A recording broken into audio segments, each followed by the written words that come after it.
Hello, जय श्री केदार दोस्तों। स्वागत है आपका टारगेट एकेडमी के ऑनलाइन प्लेटफॉर्म पे।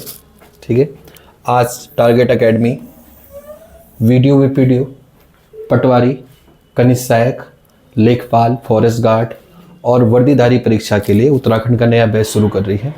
ठीक है, जिसमें अभी आपको बता दूँ ये पटवारी का जो वेटिंग और जो पटवारी और लेखपाल का जो पेपर होना है उसकी वेटिंग पेपर जो है अभी मार्च अप्रैल तक प्रस्तावित है। तो इस दौरान तक हम अपना उत्तराखंड कंप्लीट कर देंगे।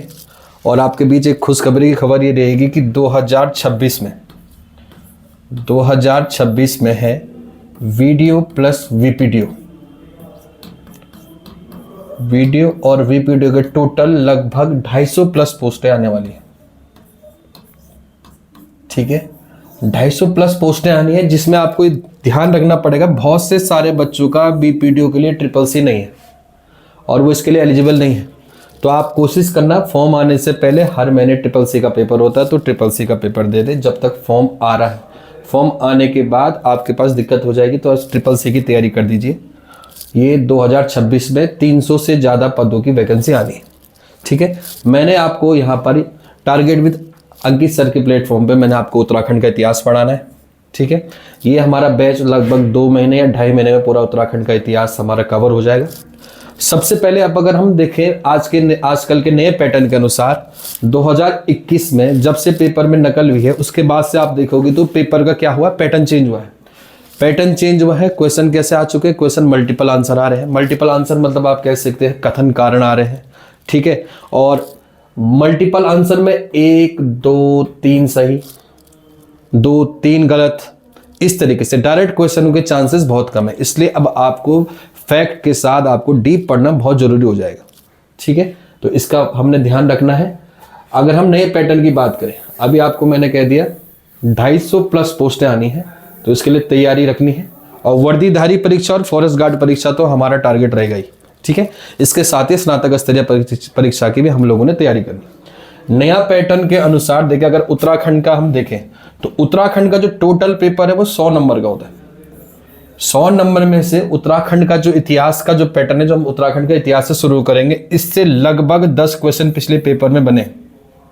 जहां इस बार एग्जामिनर ने चंदू से क्वेश्चन पूछे, चंदू का प्रशासन जो अभी पेपर कैंसिल हुआ है आपने देखा होगा, उसमें चंदू के प्रशासन से क्वेश्चन थे, रानी कर्णावती से क्वेश्चन था, एक मुद्रा का क्वेश्चन था, तिमासी मुद्रा का प्रदीप शाह के समय। ठीक है, कुछ इस तरीके से इतिहास के लगभग 10 क्वेश्चन थे। उत्तराखंड का जो हमारे पास पेपर में आने का जो है सब्जेक्ट उत्तराखंड है, उसकी जो क्वालिटी थी वो थी 40 नंबर। ठीक है, लेकिन अब नए पैटर्न के अनुसार आपको उत्तराखंड के इतिहास के साथ आपको हिंदी में भी लगभग 10 क्वेश्चन उत्तराखंड के मिलने वाले हैं। तो लगभग उत्तराखंड का वेटेज अब पेपर में 50 नंबर का है, ये नए पैटर्न में। गढ़वाली, कुमाऊनी, ठीक है, आपके पास भाषा है, संस्कृति, इस तरीके के चैप्टर जो है क्वेश्चन हिंदी में ही बन रहे हैं। ठीक है, अभी आपका क्वेश्चन बना हुआ तीर किसको बोलते हैं, इस तरीके के क्वेश्चन आपके पास नए पेपर में मिले हैं, तो इनके लिए भी तैयार रहना है। ठीक, तो लगभग 50 नंबर जो है आपका उत्तराखंड से बनने वाला है। और जो सबसे आसान रहेगा, यहाँ 50 में से 45 स्कोर करने के बारे में आपको सोचना पड़ेगा। अगर आप सिलेक्शन ले रहे हो तो 50 में से लगभग 40 से 45 के बीच आपको स्कोर करना पड़ेगा। और जो उत्तराखंड की तैयारी कर रहे हैं और जो बच्चे निकले आप उनसे ही पूछना, तो सबसे ज्यादा स्कोरिंग सब्जेक्ट जो है वो उत्तराखंड है। ठीक है, उत्तराखंड का पेपर है, 50 नंबर की उत्तराखंड आ रही है, तो आप समझ लीजिए। और उत्तराखंड के नए पैटर्न के अनुसार उत्तराखंड में जो है इतिहास, ठीक है, इसके साथ साथ एग्जामिनर ने जो दूसरा जो एक नया टॉपिक पकड़ा है इस समय, वो है उत्तराखंड का कल्चर, संस्कृति। इस पे भी विशेष ध्यान देना है। नया पैटर्न संस्कृति और भाषा, इसको भी फोकस कर रहा है। ठीक है, तो ये संस्कृति और भाषा तो आपकी तब मजबूत होगी जब आप अपने रूट से जुड़े होंगे। ठीक है, ये आपका व्यावहारिक ज्ञान होगा। ठीक है, हिंदी में क्वेश्चन बन रहे हैं, अब माँ को गढ़वाली में क्या बोलते हैं, ये क्वेश्चन बन रहे हैं, तो वे देखो, आपने देखा होगा भाभी, बौजी, तो देखो ये आपको कोई पढ़ाएगा नहीं, ये आपका व्यावहारिक ज्ञान है और आपको व्यावहारिक ज्ञान आना चाहिए। तो इसके लिए संस्कृति और भाषा के लिए तो मैं आपको कह रहा हूँ, जो भी आपके दोस्त हैं, फ्रेंड सर्कल है, कुमाऊं से है, गढ़वाल से है, जौनसार से, उत्तरकाशी से, रवाई से, तो एक दूसरे के कल्चर के बारे में, एक दूसरे के मेले के बारे में आप जान सकते हैं, एक दूसरे से चर्चा करिए, परिचर्चा कीजिए, तो आपको आसान होगा। अभी आपने देखा होगा कल ही परसों में जो है हनूल में जो है चालदा मासू जो है पहली बार हिमाचल से पार गए। तो आपको अपने दोस्तों के बारे में, दोस्तों के साथ जो उस क्षेत्र के लोग हैं उनके साथ इस बारे में चर्चा करनी चाहिए कि क्या इतिहास में क्या चालदा महाराज का इतिहास रहा है। इसी तरीके से आप देखोगे अगले साल चमोली में क्या होने वाले, नंदा देवी राजजात होने वाली है, तो नंदा देवी राजजात से भी क्वेश्चन बनने वाले हैं। तो आपको मेरा कहने का मतलब यह है कि जब आप तैयारी कर रहे हो तो तैयारी करने के साथ साथ आपको देखना पड़ेगा कि आपके जो फ्रेंड सर्कल है, आप जिस जिले के फ्रेंड सर्कल, आप उन दोस्तों के साथ उस जिले का इतिहास, उस जिले की संस्कृति, उस जिले की भाषा के बारे में आप डिस्कस कर सकते हैं। ये आपके पास बहुत जरूरी हो जाएगा। और ये व्यवहारिक ज्ञान है, और जिसका व्यवहारिक ज्ञान ज्यादा मजबूत होगा, ये उत्तराखंड में 50 में से 10 क्वेश्चन जो है व्यवहारिक ज्ञान पे है। अभी बहुत सारे बच्चों को जैसे क्वेश्चन बनाता गढ़वाली कुमाऊनी में तीर का शब्द क्या है, तो आप विश्वास करिए कि हमारे जो दिन भर लोग जो है, जो गढ़वाल मूल के भी हैं, वो लोग तीर का मतलब बाण मार के आगे, क्योंकि एग्जामिनर ने पहला ऑप्शन क्या रखा था, बाण। तो ये व्यवहारिक ज्ञान है, और इस व्यवहारिक ज्ञान को आपको अगर डेवलप करना, अपना व्यवहारिक ज्ञान, तो ये व्यवहारिक ज्ञान आपके अपने दोस्तों से, अपने फ्रेंड सर्कल में उनसे चर्चा परिचर्चा करके बात बनेगा। ठीक है, तो हम अभी टॉपिक शुरू करते हैं उत्तराखंड का इतिहास। ठीक है, ये इंपॉर्टेंट रहने वाला है, लगभग 10 क्वेश्चन बनेंगे, 10 क्वेश्चन कम नहीं होते हैं। ठीक है, ध्यान रखना है। 10 में से 5-7 क्वेश्चन ऐसे होंगे जो सब करेंगे, लेकिन जो 4-5 क्वेश्चन प्रशासन से होंगे वो आपके पास आपके स्कोरिंग नंबर होंगे, आपको उनका विशेष ध्यान रखना है। ठीक है, तो आज जो हमारा टॉपिक रहेगा उत्तराखंड का इतिहास, और हम इसको आज थोड़ा डिस्कस करेंगे कि उत्तराखंड का इतिहास हमने किस तरीके से पढ़ना है और किस तरीके के उत्तराखंड के इतिहास को देखना है। रटना नहीं है, चीजों को समझना है। देखो, रट के क्या होगा, रटने से आदमी के पास वो चीजें कुछ समय तक रहती हैं, लेकिन अगर आप समझोगे चीजों को, क्यों ऐसा बोला गया, क्यों ऐसा हुआ है, हर चीजें, इतिहास जो है, इतिहास एक कारण है। इतिहास जो है मनुष्य का जो इतिहास है, इतिहास से हम ये समझते हैं कि किस तरीके से मनुष्य ने अपने विकास के पथ की ओर अग्रसर हुआ, वो हमारा इतिहास है। किस तरीके से एक आदि मानव और एक बुद्धिजीवी मानव में परिवर्तन हुआ है, ये हमारा इतिहास है। और हमको इस इतिहास को देखना पड़ेगा, इस इतिहास को पढ़ना पड़ेगा। इसी से भारत का इतिहास को कनेक्ट करेंगे, इसी के साथ उत्तराखंड के इतिहास को कनेक्ट करेंगे। और हाँ, आपको कनेक्टिंग पावर बनानी पड़ेगी। आपको अगर प्राग ऐतिहासिक काल की चर्चा चलेगी तो प्राग ऐतिहासिक काल भारत और प्राग ऐतिहासिक काल उत्तराखंड, आपको दोनों को समान लेके चलना पड़ेगा। ठीक है, तो आज जो हमारा टॉपिक है उत्तराखंड का इतिहास। उत्तराखंड का इतिहास को अगर हम शुरू करें तो उत्तराखंड को हम मानते हैं देवों की भूमि, देवभूमि उत्तराखंड। ये शब्द सबके मुंह में जबान में है। अगर आप उत्तराखंड से बाहर किसी भी राज्य में जाएंगे तो उत्तराखंड को देवभूमि के नाम से जाना जाता है। यहाँ के कण कण में देवताओं का वास है, और ये वास के प्रमाण देता है उत्तराखंड का इतिहास, हमारे ग्रंथ, हमारी रचनाएं। देखिए, उत्तराखंड के इतिहास को जानने के, अगर हम स्रोतों के आधार पर उत्तराखंड को जानने की कोशिश करेंगे तो उत्तराखंड को जानने के लिए जो सबसे इंपॉर्टेंट है वो है स्रोत। और इतिहास जानने के जो स्रोत है वो 2 तरीके के स्रोत है। एक स्रोत माना जाता है साहित्यिक इतिहास, एक स्रोत माना जाता है आपका ऐतिहासिक इतिहास। स्रोत में मतलब जहां से हमको जानकारी मिली है। स्रोत में जो अगर पहला हम देखेंगे उसको स्रोत को माना गया हमने साहित्यिक स्रोत, साहित्यिक स्रोत, साहित्यिक स्रोत। और जो दूसरा है वो है ऐतिहासिक स्रोत, ऐतिहासिक स्रोत। ये उत्तराखंड के इतिहास जानने के मूल स्रोत है। स्रोत क्या है? एक साहित्यिक स्रोत है, ऐतिहासिक स्रोत है। दोनों इंपॉर्टेंट है, दोनों से पेपर में क्वेश्चन बने हुए हैं, दोनों टॉपिक्स। आप पुराना पेपर जरूर देखें, और जब तक आप पुराने पेपर नहीं देखेंगे तब तक आप समझ नहीं पाएंगे कि क्वेश्चन कहां से पुट होते हैं। आपको उत्तराखंड का इतिहास पढ़ना है तो आपको उत्तराखंड को इतिहास को पढ़ने के लिए आप उत्तराखंड के इतिहास का जो स्रोत है, जो सोर्स है उत्तराखंड के इतिहास का, उसको आपको 2 भागों में बांटना पड़ेगा। इतिहासकारों ने बांटा, हमको भी इस चीज को सोच के चलना पड़ेगा कि 2 स्रोत है। एक स्रोत माना गया है साहित्यिक स्रोत, और एक स्रोत माना गया है ऐतिहासिक स्रोत। साहित्यिक स्रोत में बात करें हम तो साहित्यिक स्रोत में जो है हम यहां पर देखते हैं हमारे धर्म ग्रंथों को। क्या देखते हैं हम? धर्म ग्रंथों को। आप धर्म ग्रंथ लिख सकते हैं, आप धार्मिक साहित्य लिख सकते हैं। ठीक है, आप नोट्स प्रॉपर बनाना।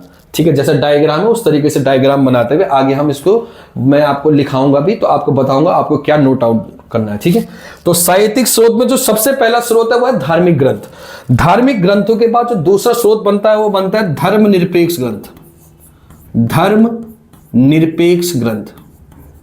और धर्म निरपेक्ष ग्रंथ में अगर हम बात करें तो धर्म निरपेक्ष ग्रंथों में हमारे पास आती है कालिदास की रचनाएं, ठीक है, टॉलमी, ठीक है। तो ये किस तरीके से कालिदास, गुप्ताओं के समय, चंद्रगुप्त मौर्यों के समय ये धर्म निरपेक्ष साहित्य जब लिखे जा रहे थे उस समय उत्तराखंड का क्या वर्णन मिलता है, ये धर्म निरपेक्ष साहित्य में पढ़ेंगे।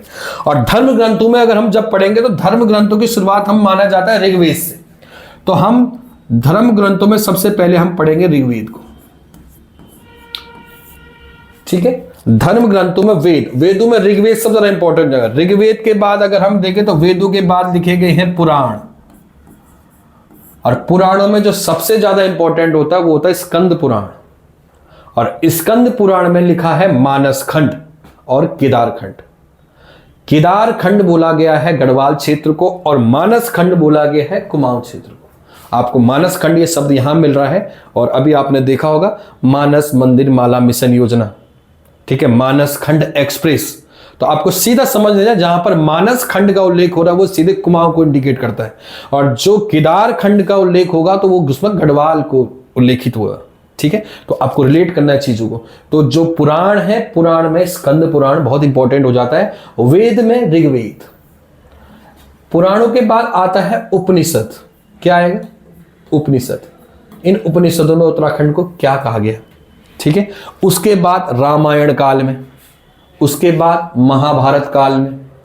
रामायण काल में अगर हम देखें तभी हमने आगे डिस्कस करना है। तो रामायण काल में कहते हैं कि असुर था बाणासुर, ठीक है, उसके बारे में हमें पढ़ना पड़ेगा। महाभारत काल में हमें यह पता चलता है कि महाभारत काल के समय जो है श्रीनगर, सुबाहुपुर, ठीक है, यहां पर रहने वाली जातियां, ठीक है, अर्जुन के साथ युद्ध, ठीक है, इसको हमने उल्लेखित करना है, इसको हमने लिखना है, नोट होंगे, प्रॉपर नोट बनेंगे, ठीक है। तो वो धार्मिक साहित्य में आएगा, ये बहुत इंपॉर्टेंट है धार्मिक साहित्य। उत्तराखंड का उल्लेख धर्म निरपेक्ष साहित्यों से ज्यादा धार्मिक ग्रंथों में, इसीलिए उत्तराखंड को देवभूमि कहा गया, ठीक है।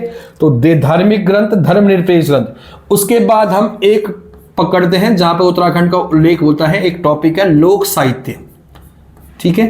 ये आज की डेट में इंपॉर्टेंट उठ चुका नए पैटर्न के अनुसार। लोक साहित्य, लोक साहित्य में जो आते हैं जागर, जो गढ़वाल में जागर है, वीर भड़ों के जागर है, कुमाऊं में जागर है, गढ़वाल में जागर है। इन जागरों में उत्तराखंड के राजाओं का, उत्तराखंड के सेनापतियों का उल्लेख मिलता है। तो ये लोक साहित्य बहुत ज्यादा इंपॉर्टेंट हो जाता है। इसके बाद अगर साहित्यिक स्रोतों की बात करें, उसके बाद हम पढ़ते हैं लास्ट में, और ये भी इंपॉर्टेंट होता है, विदेशी यात्रियों का विवरण,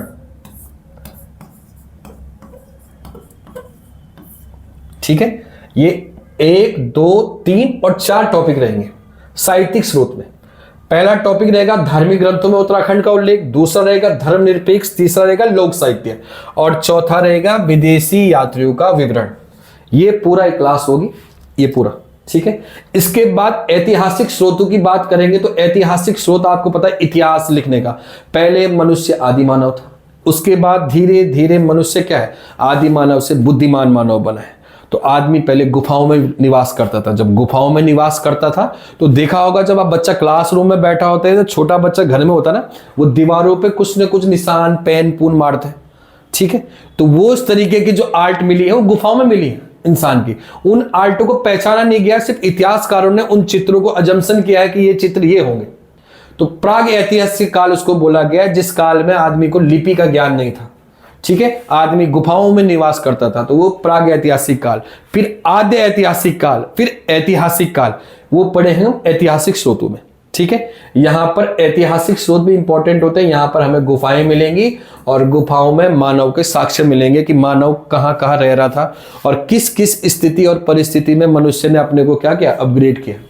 ये हम ऐतिहासिक स्रोतों के आधार पर पढ़ेंगे। तो ये ऐतिहासिक स्रोत वाला टॉपिक भी इंपॉर्टेंट है। दोनों टॉपिकों से पेपर में क्वेश्चन बने हुए, साहित्यिक स्रोत में भी क्वेश्चन बने हुए पेपर में, ऐतिहासिक स्रोत के आधार पर भी क्वेश्चन बने हैं। दोनों क्वेश्चन पेपर में बनते हैं। ऐसा होता है कई पेपर में दोनों से ही क्वेश्चन पूछ लिए जाते हैं। कभी क्या होता है साहित्यिक स्रोत पर ज्यादा फोकस होता है, जैसे मनीषियों की भूमि मानस खंड में क्या कहा गया है, ठीक है, ऋग्वेद में उत्तराखंड को क्या कहा गया है, ठीक है। विदेशी यात्रियों का विवरण है, वेनसांग ने हरिद्वार की यात्रा करी, वेनसांग ने हरिद्वार को क्या कहा, ठीक ठीक है। वेनसांग ने कहाँ से यात्रा शुरू करी थी, पिछला वीडियो का क्वेश्चन है कि वेनसांग ने अपनी यात्रा कहाँ से शुरू करी, वेनसांग ने हरिद्वार को क्या बोला, वेनसांग ने गंगा को क्या बोला, वेनसांग ने कुंभ पर्व को किस नाम से जाना, ये सब हमारे पास क्या है, साहित्यिक स्रोतों में आते हैं और ये विदेशी यात्रियों के विवरण के अंतर्गत आते हैं। तो हम वो पहले इसको डिफाइन करना अलग अलग, ठीक है। पहले अगर आज हम पढ़ेंगे तो आज हम टॉपिक डालेंगे साहित्यिक स्रोत के आधार पर उत्तराखंड का इतिहास। तो आप हेडिंग डालिए साहित्यिक स्रोत के आधार पर उत्तराखंड का इतिहास, ठीक है। साहित्यिक स्रोत के आधार पर उत्तराखंड का इतिहास।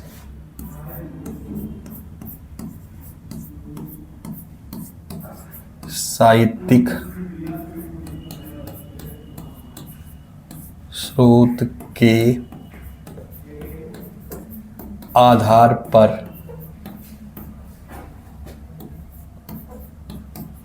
उत्तराखंड का इतिहास।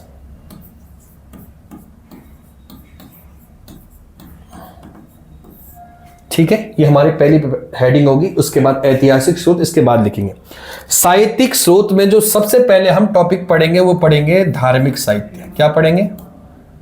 धार्मिक साहित्य।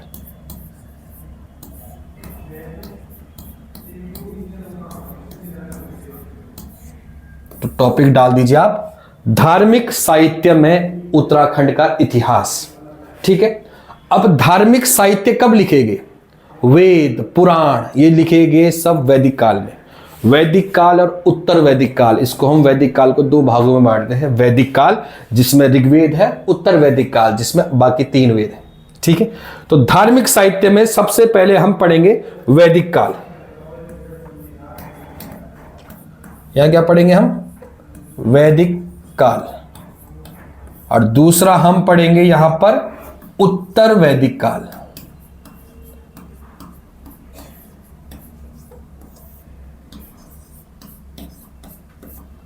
ठीक है, धार्मिक हेडिंग डालो आप धार्मिक साहित्य के आधार पर उत्तराखंड का विवरण।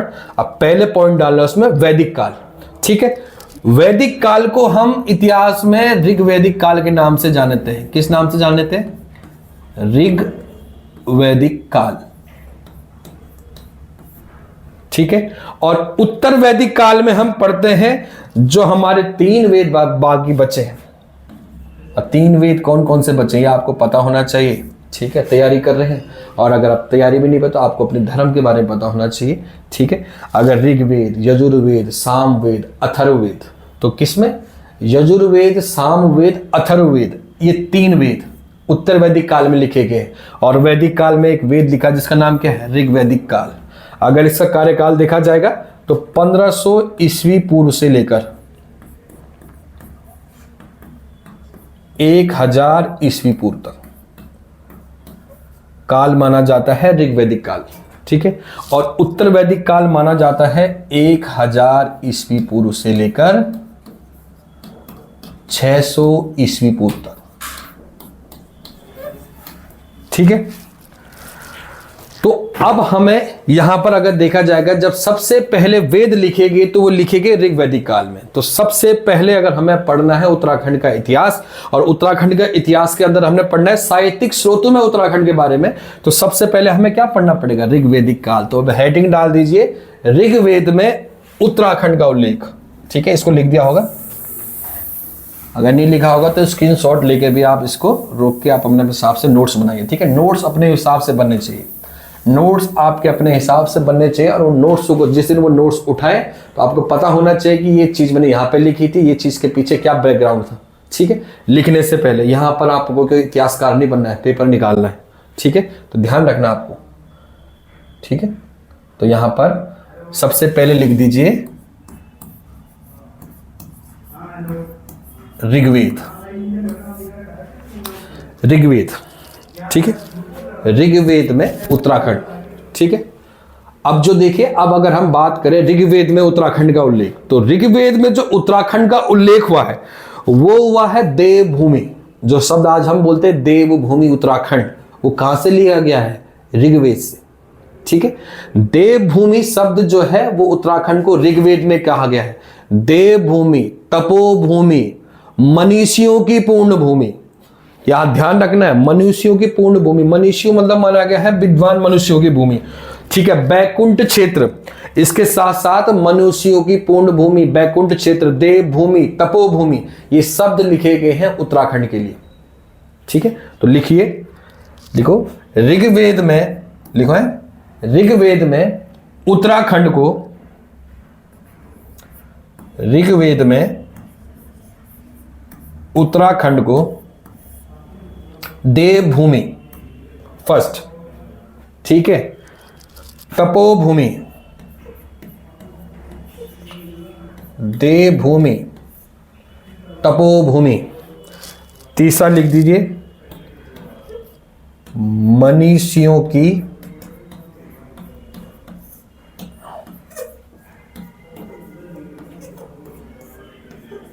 पूर्ण भूमि,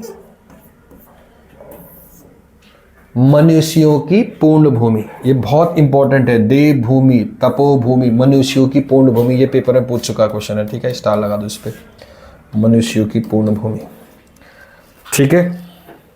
ये ऋग्वेद में कहा गया, देवभूमि, तपोभूमि, मनुष्यों की पूर्ण भूमि, ठीक है। वेद लिखे, वेद के बाद ब्राह्मण ग्रंथ आए हैं, उपनिषद आए हैं, ठीक है, ध्यान रखना है। तो उत्तराखंड को ऋग्वेद में किस नाम से जाना गया है? देवभूमि उत्तराखंड, तपोभूमि, मनुष्यों की पूर्ण भूमि, एक और शब्द लिखो बैकुंठ क्षेत्र, भू बैकुंठ बोला जाता है बद्रीनाथ को, ठीक है।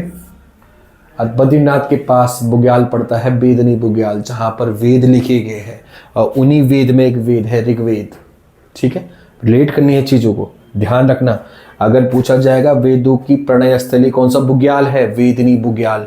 और हम मानते हैं कि वेदनी बुग्याल में वेद लिखे गए, और वेदों में जो सबसे पहले वेद लिखा गया वो कौन था? ऋग्वेद। और ऋग्वेद में उत्तराखंड को क्या लिखा गया? देवभूमि, तपोभूमि, मनुष्यों की पूर्ण भूमि और बैकुंठ क्षेत्र।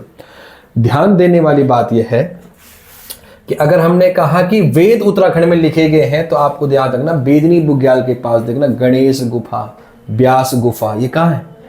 बद्रीनाथ चमोली के पास, ठीक है। अब वेद किसने लिखे थे? वेद क्या है? व्यास के मुख से बोले गए थे और भगवान श्री गणेश ने लिखा था, ये सबको पता है ये कहानी।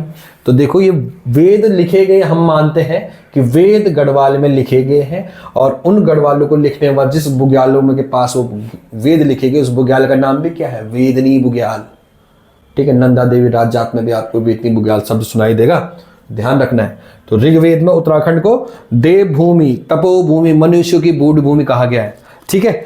और अगर हम एक चीज और बात करें, जैसे हम बोलते हैं दुपुरा, त्रिपुरा, भवन निर्माण क्या है? ढेपरा, दुपुरा, त्रिपुरा, ऐसे शब्द यूज करते हैं, दुपुरा, त्रिपुरा।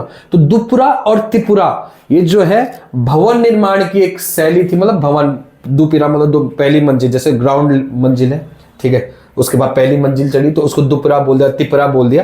तो ये शब्द भी ऋग्वेद में लिखे गए, तो हम मानते हैं, ठीक है, ठीक है। गौशाला के लिए हम क्या बोलते हैं? गोष्ठ, ऋग्वेद में लिखे गए, ठीक है। इसको ऐसे रेड कर देना, गौशाला को ऋग्वेद में क्या बोला गया है? गोष्ठ। और गढ़वाल में क्या बोलते हैं? गोठ, बोलते नहीं बोलते? जहाँ गाय रखते हैं उसको हम क्या बोलते हैं? गोठ। और गौशाला को ऋग्वेद में गोष्ठ कहा गया है, ठीक है, ध्यान रखना। इसके अलावा ऋग्वेद में देखो जो भवन है उनको बोला गया है दुपुरे, त्रिपुरे, दुपुरे और त्रिपुरे, ये शब्द लिख देना, दुपुरे और त्रिपुरे, ये भवन निर्माण है। तो डबल मंजिल, ट्रिपल मंजिल, तो दुपुरे, त्रिपुरे, अभी आज भी गढ़वाल में शब्द यूज होते हैं। तो हम इसे रेड करते हैं कि ऋग्वेदिक शब्द जो हमारे पास हैं वो देखो गौशाला, गोठ, ठीक है, दुपुरे, त्रिपुरे, ये शब्द आज भी यूज करते हैं, और ये ऋग्वेद में भी थे। तो ठीक है, एक शब्द आता है जहां पर हम गढ़वाल में अपना राशन संभालते हैं लोग, उसे बोलते हैं कोठार, ठीक है, क्या बोलते हैं? कोठार। ये कोठार शब्द भी हमें कहाँ मिला है? ऋग्वेद में मिला है। और ऋग्वेद में लिखा है कोठार में लोग क्या रखते थे? अन्न को संभाल के रखते थे। आज भी गांव में, अब तो शायद जिन लोगों ने देखा होगा, लेकिन गांव में कोठार होते हैं, और उस कोठार में लोग जैसे अपना सामान रखते हैं, घी, दूध, अन्न, ठीक है, धान, ये सब चीजें अपना जो खेतों में फसल होती है उस फसल को संभाल के रखते हैं। तो उसको किसको रखते हैं? कोठार में। अभी शब्द भी आता है पेपर में, कोठार क्या हुआ, ठीक है। आपके पास ये व्यवहारिक ज्ञान है, कोठार होते थे गांव में, ठीक है। तो इस कोठार में क्या था? अन्न का क्या था? भंडार रखा जाता था, ठीक है, उसे कोठार बोला जाता था, ठीक है। तो ये शब्द भी ऋग्वेद में मिलता है, ठीक है। ऋग्वेद में अगर उत्तराखंड के जगहों का नाम बात करें, अब देखो हेडिंग डालना है। देखो ऋग्वेद में उत्तराखंड को देवभूमि, तपोभूमि, मनुष्यों की पूर्ण भूमि, देखो ये बहुत इंपॉर्टेंट है, मनुष्यों की पूर्ण भूमि, ठीक है। और कोई हो ना हो इसको जरूर ध्यान रखना, मनुष्यों की पूर्ण भूमि, ये जो बहुत ज़्यादा इंपॉर्टेंट क्वेश्चन बन जाता है, ठीक है। मनुष्यों की पूर्ण भूमि, तपोभूमि और देवभूमि, ठीक है। एक जो अब ऋग्वेद में उत्तराखंड के स्थानों का उल्लेख होगा, ठीक है। उत्तराखंड में कौन कौन से स्थान है ये ऋग्वेद में लिखा है। तो ऋग्वेद में जो उत्तराखंड के स्थान उल्लेखित है, ऋग्वेद में उत्तराखंड के स्थान, ठीक है। ऋग्वेद में उत्तराखंड के स्थान, उसमें जो सबसे पहला आप दिखोगे पॉइंट, जो सबसे पहला ऋग्वेद में जो उत्तराखंड का स्थान है, तो सबसे पहले जो हमने कहा दिया कौन सा है, बैकुंठ क्षेत्र।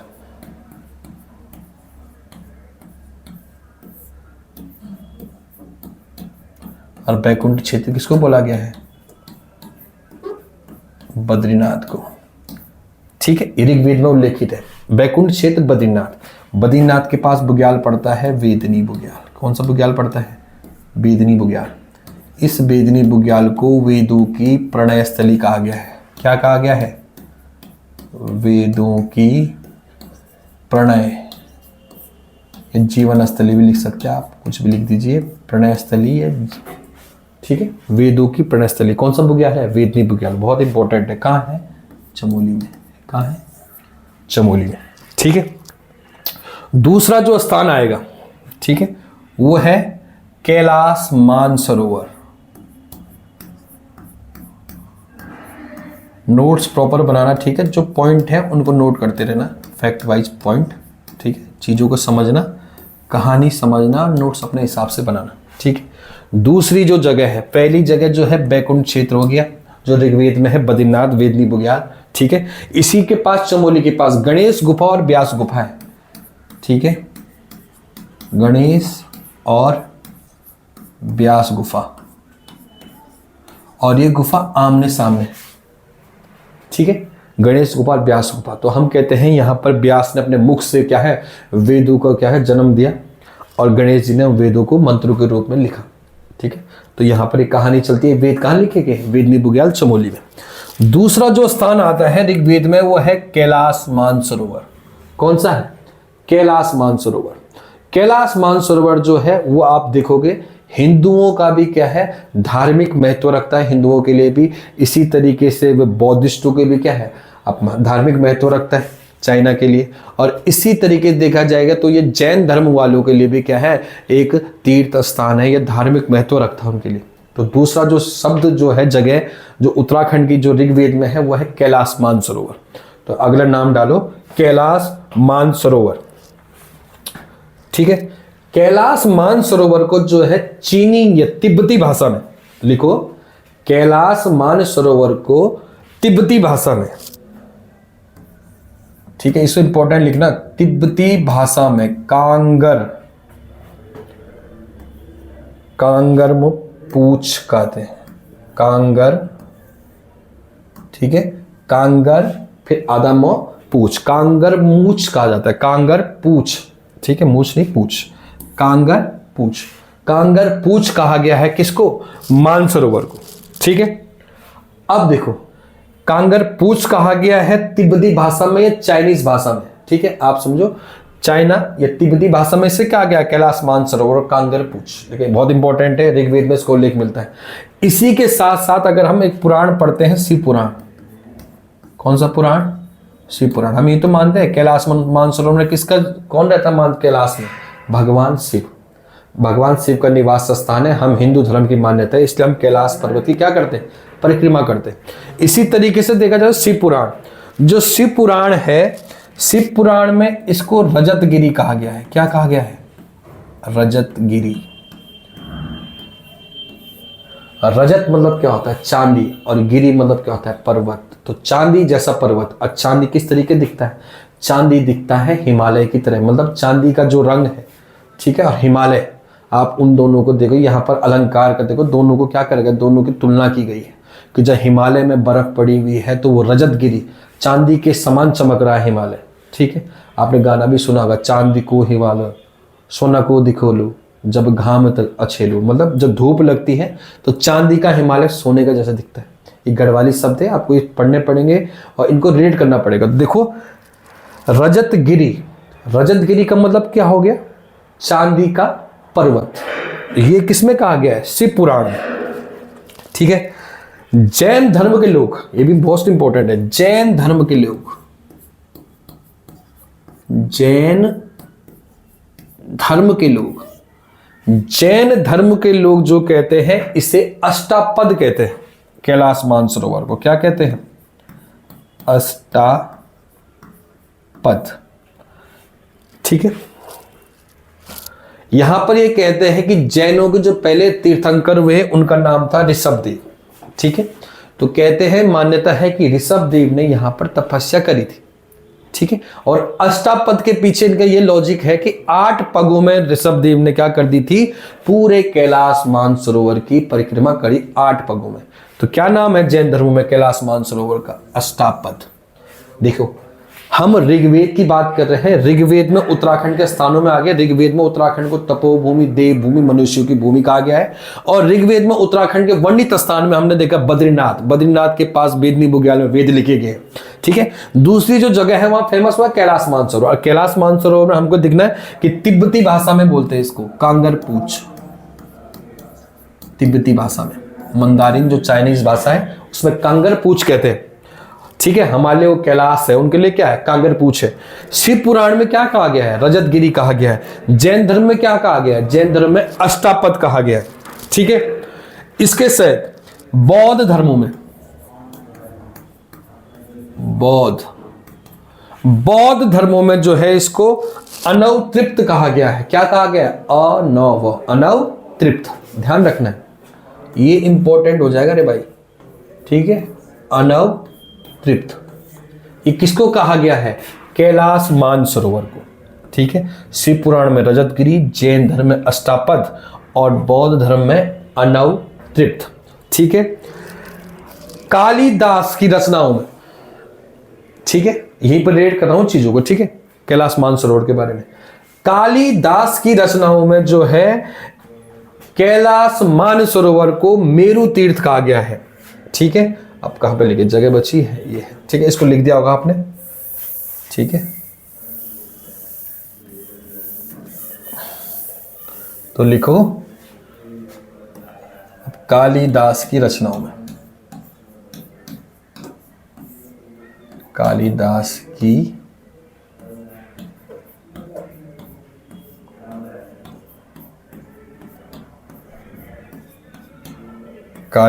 रचनाओं में। ठीक है। कालिदास की रचनाओं में जो है कैलाश मानसरोवर को, किसको? कैलाश मानसरोवर को मेरु तीर्थ कहा गया है। ढंग से लिखना है।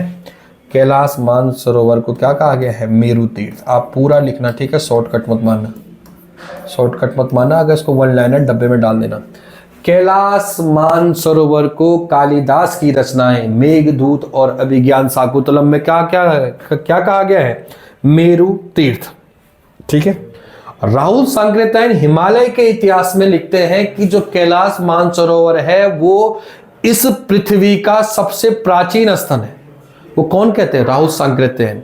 राहुल सांकृत्यायन जो है अपनी किताब हिमालय का इतिहास में लिखते हैं, या हिमालय परिचय, एक किताब लिखी हिमालय परिचय। और हिमालय परिचय में कालिदास लिखते हैं कि क्या है कि अगर इस भूकुंड पे, अगर इस भूलोक पर जो सबसे प्राचीन स्थान है वो कौन है? कैलाश मानसरोवर। ठीक है। ध्यान रखना है। अगली जगह देखो, जो अगली जगह होगी इसके बाद जिसका ऋग्वेद में उल्लेख है। ठीक है। जिसका ऋग्वेद में उल्लेख है, अगली जगह लिखो अलकापुरी। अब जिसने थोड़ा बहुत उत्तराखंड पढ़ा है अलकापुरी से, उसको समझना चाहिए अलकापुरी किसको कहा गया। अलकापुरी ध्यान रखना। तीसरी जगह कौन सी है?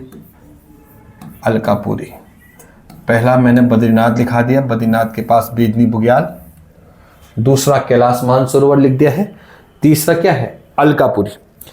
जो अलकापुरी जो है उसे कुबेर की राजधानी भी कहते हैं। कुबेर जो धन धान्य के देवता है कुबेर, उसकी राजधानी भी किसको माना गया है? अलकापुरी। और ये अलकापुरी जगह है, ये पड़ती है चमोली में। कहां पड़ती है? चमोली में। और अगर आप ध्यान से देखेंगे, अगर आप ध्यान से इस चीज को समझो, अलकापुरी प्राचीन नाम है फूलों की घाटी का। फूलों की घाटी को भी किस नाम से जाना जाता है? अलकापुरी। तो मतलब आप समझो कुबेर की राजधानी थी अलकापुरी, और अलकापुरी में क्या था? फूलों की घाटी थी। समझ रहे हो? जो कुबेर थे, धन धान्य के देवता कुबेर, उनकी राजधानी कहां मानते हैं? अलकापुरी। अलकापुरी कहां पड़ा? चमोली में। और उस अलकापुरी में एक जगह थी फूलों की घाटी, इसलिए हम पढ़ते हैं फूलों की घाटी का प्राचीन नाम क्या है?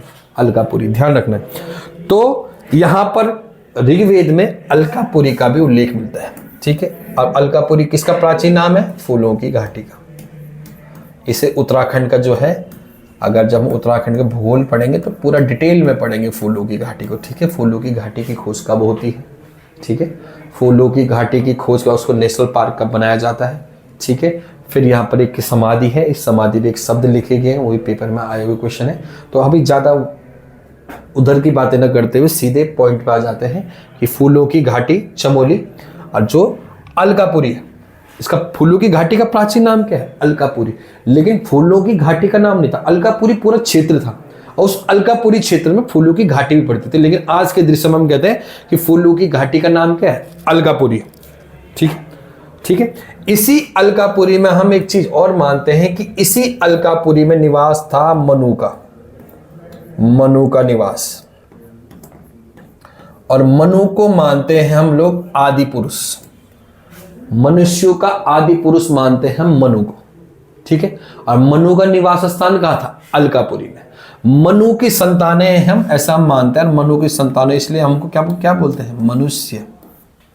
ये जो मनुष्य में मनु शब्द आया ना, ये मनु है कि हम जो पृथ्वी पे संतानें हैं, किसकी संतानें हैं? मनु की। ऐसी हमारे पास ईसाई धर्म में एडम्स की संतान मानते हैं। ठीक है। आदम, एडम। ठीक है। आगे चलेंगे। आगे ऋग्वेद में एक सप्त सैंधव प्रदेश जो उत्तराखंड में है।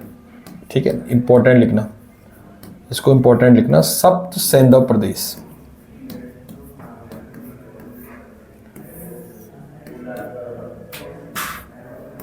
ये नोट्स बन जाएंगे, तो आप ये सुना, नोट्स बलौदी से लेकर और कठौस तक के सबके नोट्स मैंने तैयार किए हैं, और मैं आपको उनका वन लाइनर फैक्ट लिखा रहा हूँ। ठीक है। तो ये सप्त सैंधव प्रदेश जो है, यहाँ पर एक जगह उत्तराखंड में ऋग्वेद के बारे में, ऋग्वेद में जिसमें लिखा गया है वो है सप्त सैंधव प्रदेश। इस सप्त सैंधव प्रदेश के बारे में ये समझ सकते हैं हम कि सप्त सैंधव प्रदेश में 8 नदियां थी। कितनी नदियां थी? 8 नदी।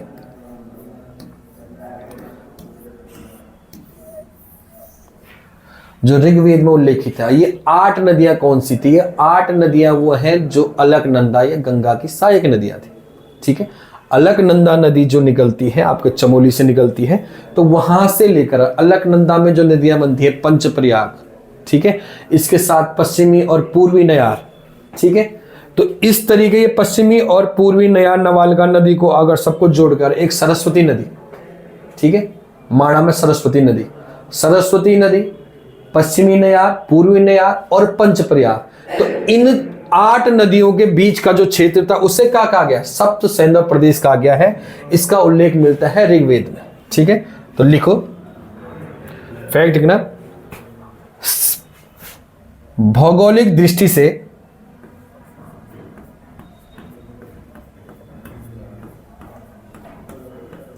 भौगोलिक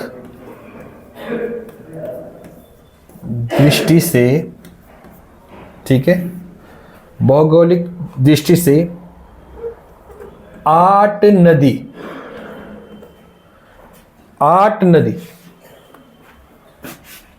का प्रदेश,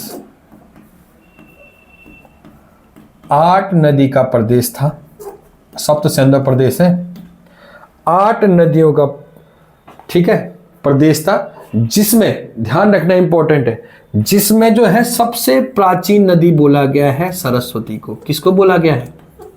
सरस्वती को। ठीक है।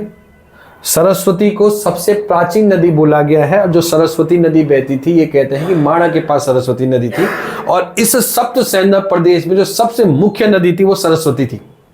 ठीक है, जिसे हम आज विलुप्त मानते हैं, वो सरस्वती नदी। ठीक है, तो सप्त सैंधव प्रदेश में जो सबसे इंपॉर्टेंट नदी थी वो थी सरस्वती नदी। तो लिखना, सप्त सैंधव प्रदेश भौगोलिक दृष्टि से इस क्षेत्र में 8 नदियों का क्या था, प्रदेश था, या 8 नदियां प्रवाहित होती थी, जिसमें जो है सबसे प्राचीन नदी कौन थी, सरस्वती थी। ठीक है, और सरस्वती के साथ इसमें अब और नदियां लिखो। सरस्वती के साथ जो इसमें मोस्ट इंपॉर्टेंट नदी है अलकनंदा। कौन सी नदी है, अलकनंदा। ठीक है, अलकनंदा और सरस्वती का संगम होता है केशवप्रयाग में। ठीक है, ये पंचप्रयाग जब डिस्कस करेंगे तो हम देखेंगे। तो सप्त सैंधव प्रदेश में 8 नदियां बहती है, जिसमें सरस्वती, अलकनंदा। ठीक है, अलकनंदा के बाद यहां पर एक चीज हाँ नोट करना, सरस्वती नदी। सरस्वती नदी के पास हम मानते हैं कि सरस्वती नदी के पास आर्यों का निवास स्थान था। आर्यों का निवास, ये बहुत ज्यादा इंपॉर्टेंट हो जाएगा। ठीक है, आर्यों का निवास कहते हैं कि सरस्वती नदी के पास आर्यों का निवास था। ये बहुत इंपॉर्टेंट फैक्ट हो जाएगा। इस जो सरस्वती नदी है, सरस्वती नदी के पास के क्षेत्र हम बोलते हैं आर्यों का निवास था। जो आर्य थे, बुद्धिमान लोग थे, उन्हें आर्य बोला जाता, जो मध्य एशिया से आए थे। ठीक है, इनका जो निवास स्थान माना गया है वो सरस्वती नदी के पास माना गया है। और सरस्वती नदी माणा क्षेत्र में बहती है आज भी। और अलकनंदा और सरस्वती नदी कहाँ मिलती है, केशवप्रयाग में मिलती है। ठीक है, अलकनंदा नदी। ठीक है, इसके बाद अगली नदी लिखो, जो सप्त सैंधव में जो दूसरी नदी आएगी वो आएगी पश्चिमी धौली गंगा। मैं शॉर्टकट लिख रहा हूं, आप पश्चिमी पूरा लिखना। ठीक है, पश्चिमी धौली गंगा, पश्चिमी धौली गंगा। ठीक है, पश्चिमी धौली गंगा सप्त सैंधव प्रदेश में बहने वाली पहली, दूसरी और तीसरी नदी है पश्चिमी धौली गंगा।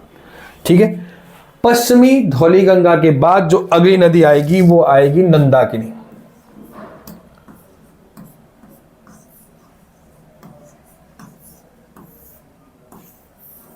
ठीक है, अलकनंदा, पश्चिमी धौली गंगा। पश्चिमी धौली गंगा अलकनंदा नदी से आज की डेट में मिलती है। अलकनंदा नदी के साथ जो नदियां संगम करती हैं वो पंच प्रयागों का निर्माण करती है। पंच प्रयागों में जो पहला प्रयाग आएगा वो पश्चिमी धौली गंगा नदी के किनारे बनता है, जिसका नाम क्या है, विष्णु प्रयाग। आगे प्रयागों में लिखाएंगे, विष्णु प्रयाग में पश्चिमी धौली गंगा।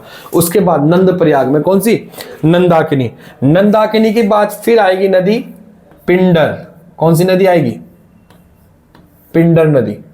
और पिंडर नदी के बाद जो नदी आएगी पिंडर नदी। पिंडर नदी कहां मिलती है, कर्णप्रयाग में। ठीक है, लिखते रहना। अलकनंदा और सरस्वती का संगम कहां होता है, केशवप्रयाग में।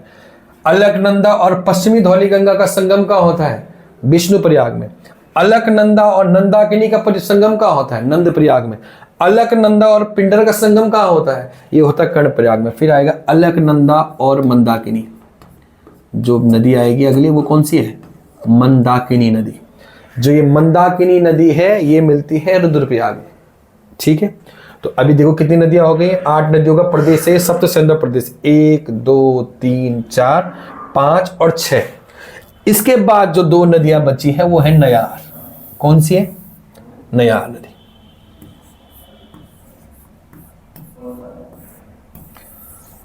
ठीक है, पूर्वी और पश्चिमी नयार। ठीक है, तो टोटल 8 नदियां हो जाती हैं।